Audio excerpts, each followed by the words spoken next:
Oh yeah, I do. It's a lot of fun. Yeah, it is. Author of the forthcoming book called The Power of Habeas Corpus in America. Ladies and gentlemen, here is Anthony Gregory.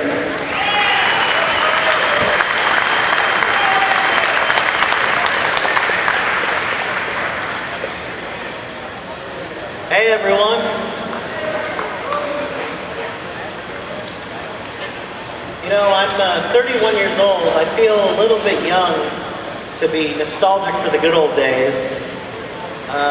As a teenager, I was a very idealist and very optimistic about the future. And looking back at just the last 3 decades, I sometimes just want to cry. In 1981, the federal government spent $700 billion. That's less than the deficit today. The federal budget today is closer to $4 trillion, though I hear the Republicans want to cut 30 or 40 cents out of food stamps. In 1981, there were less than 500,000 people behind bars in this country. Today, there are 5 times as many. In 1981, every day there were fewer than 10 SWAT raids in this country, in some city in America. Today, there are over 100 a day. And then you look at what's happened at the airports, you look at just the general trend. You know, in my lifetime we had Ruby Ridge and Waco. We had the Cold War end only to give way to permanent war abroad. Huge explosion of government. We now have the largest prison population, the largest military establishment, the largest surveillance state, the largest domestic government on earth. So I should explain why I have so much hope. Well, you know, people are talking about the president a lot lately, the presidency, the presidential election. But if my lifetime's proven anything, it's that maybe we should stop having these things, these presidents. Every president so far in my lifetime has proven that the anti-federalists were right. The office is too powerful for one person. That was true back in the horse and buggy days, and it's more true in the days of nuclear war, nuclear weapons. You know, George W. Bush won in 2000, promising to curb spending, taxes, promising to restrain foreign wars. From day one, he started working on No Child Left Behind, on the expansion of Medicare, the biggest expansion of the welfare state since LBJ, and then came 9/11, in response to which the Bush administration invaded 2 countries and 2 of the most unjustified and disastrous wars in American history, wars that are going to have consequences that ripple for decades to come. You know, they solidified this idea of indefinite detention without cause. When I was a kid, conservatives talked about torture and indefinite detention as something the Soviets did, as something to prove how evil communism was. And today, most of these conservatives can't get enough of this stuff. They defend this stuff. They attack the current president for being soft on terrorism, which of course is only true if in the strict sense of the word. He's not soft with the power of the state.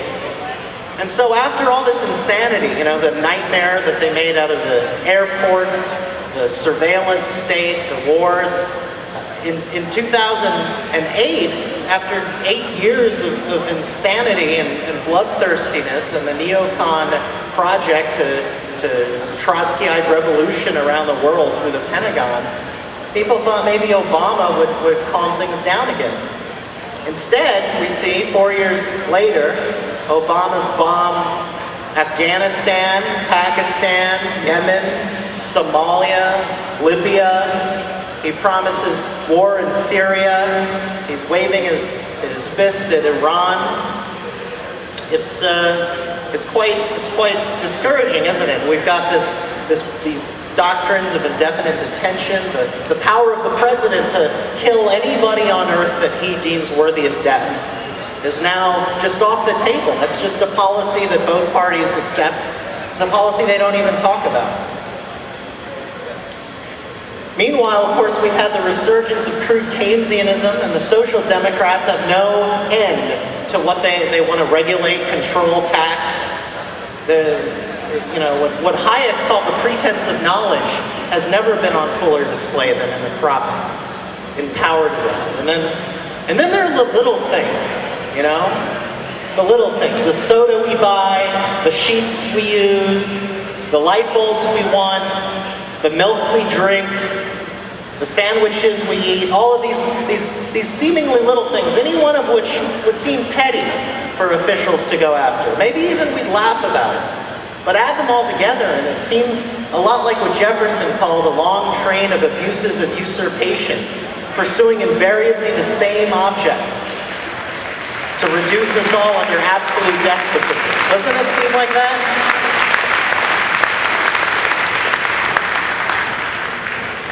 But we're not alone, those of us who aren't happy about this. We've never had as many people on our side, and this is where I have my most hope. You see, our political adversaries really don't like our movement. And I used to wonder, why is it? We don't have any authority or control or seemingly influence. They run the show, and they can't stand it even if we get one op-ed published, right? Well, it's because of the power of our ideas, and it's because of our numbers. You have to look at things in the long term.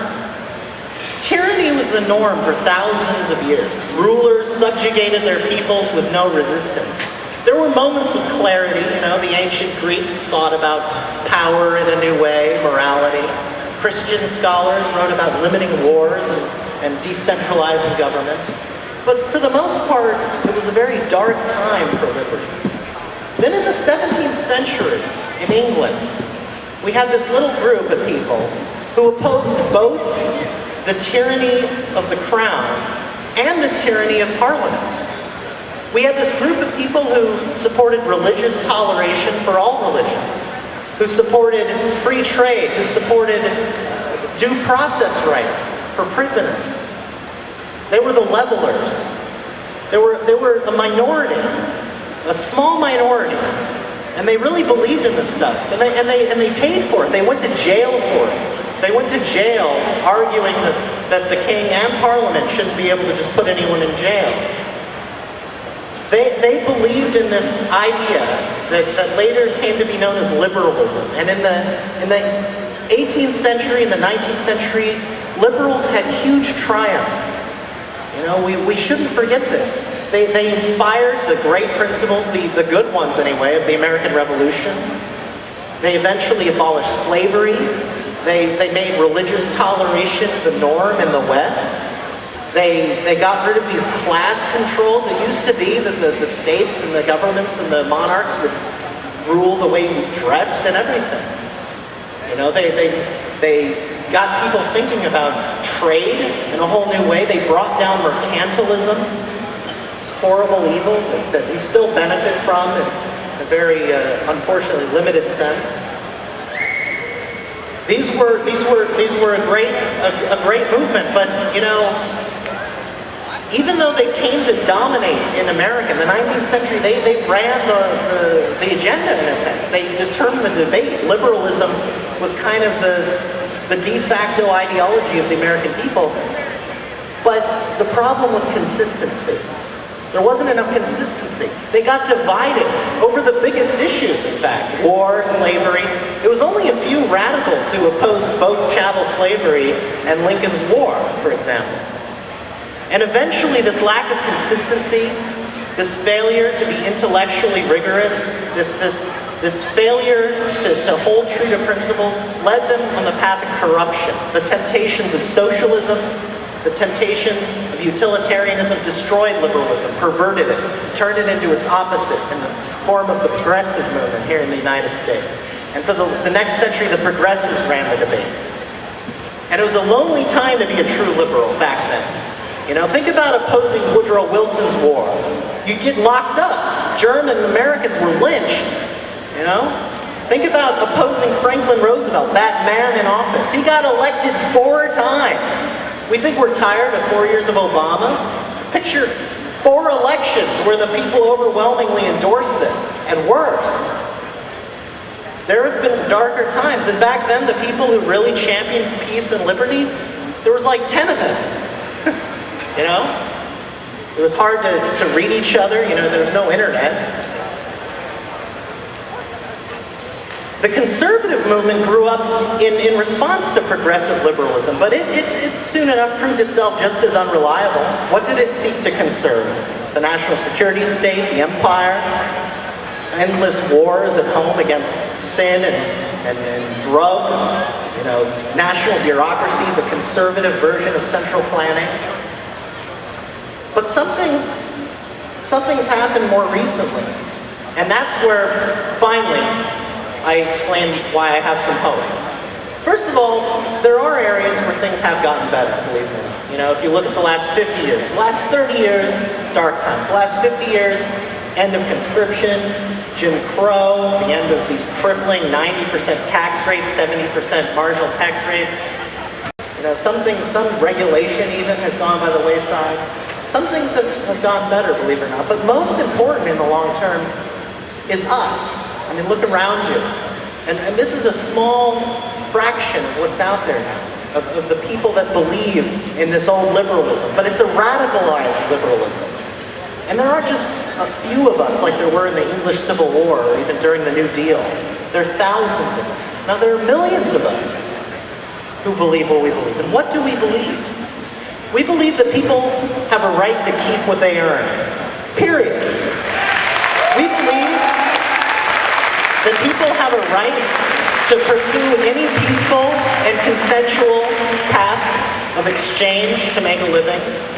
We believe people have a right to control their bodies.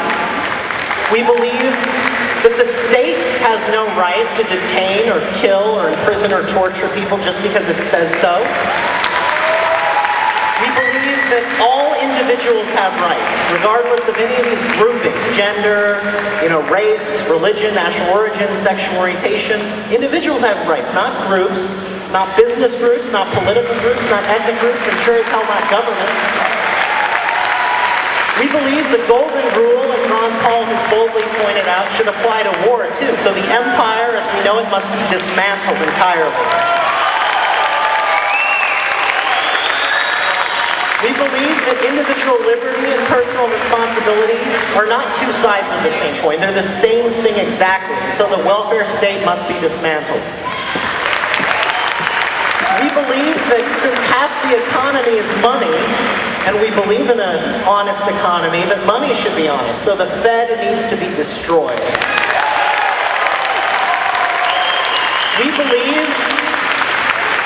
We believe that the institutions of civil society, property rights, the right to bear arms, do more to protect law and order than all the police in the world.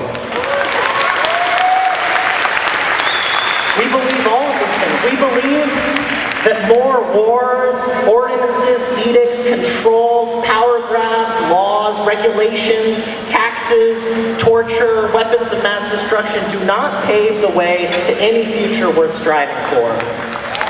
Instead, we believe that people have a right to own themselves, to live as they wish so long as they do not use force and fraud against others. And no state has the right to strip that away from any individual.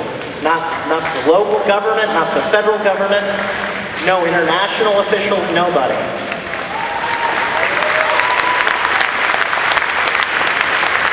And there are a lot of us who believe this. You know? More people believe this than any time in my lifetime. Any time in a century, maybe ever. And so we shouldn't be too surprised that those who love power are so scared. Thank you.